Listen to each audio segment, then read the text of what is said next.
So I was trying to upload the other video. I was trying to upload the first laps of the race, and then they fucking wrecked. So I probably won't even fucking upload that, and I'll probably just upload this, cause yeah. So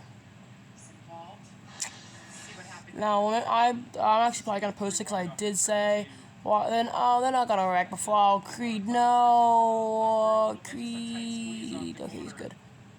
Deegan, he's also good. Williams, he hit the wall a little bit, but alright. Okay, what the fuck, bro? About SVG, where's SVG? Did you pass them all? Probably. Josh Williams was running 23rd at the time. Right on board here with Frankie Muniz. Fine.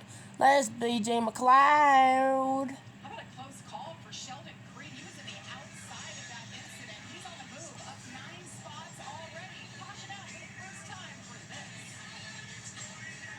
this. Small contact, he's fine.